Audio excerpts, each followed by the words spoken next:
You know, this is a story that we've been talking about for days, and every time it's brought up, it makes you squirm.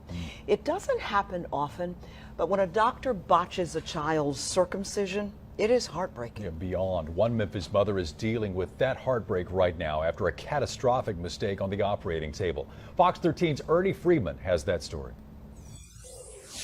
Removal of the foreskin from a child's penis is rooted in concerns about health, hygiene, and religion. But some question the necessity of the procedure altogether. And right now, one Memphis mother sorry she ever took her young son to get circumcised.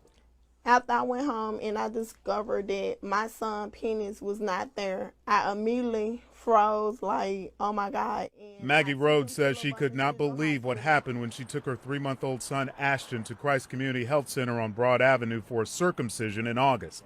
She says doctors told her the procedure would take about 20 minutes, but after a couple of hours, Ashton was still in surgery. It took them about 3 hours to do the circumcision.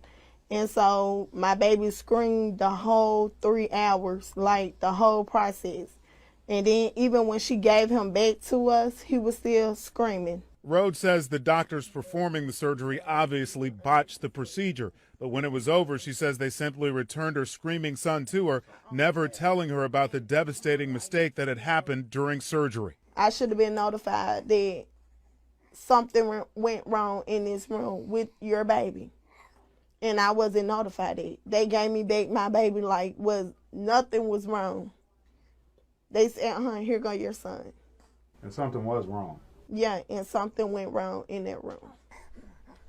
Something she says she didn't find out about until she went home with a still screaming son with a diaper filled with blood. She says her curious sister finally discovered Ashton's mutilated penis. When my sister pulled the cloth back, it was covering blood and wasn't no penis there. All that was left, a partial penis and his tiny testicles.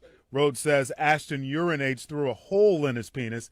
She says she can't imagine now what she'll say to her son when he's old enough to understand what's happened to him. Like, mama, like, how could this happen to me? Or how could you explain it to your child that you don't have a penis? They probably have to reconstruct you one, or you might not never be able to have kids.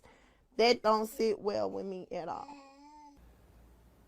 Rhodes has hired an attorney and is pursuing a medical malpractice suit against Christ Community Health Centers. As for little Ashton, a reconstructive surgery planned for last month has been rescheduled now for early next year. In Studio A, Ernie Freeman, Fox 13 News. We contacted Christ Community Health Centers today for a comment. We were told the CEO is aware of our request, but so far, no one has returned our repeated calls.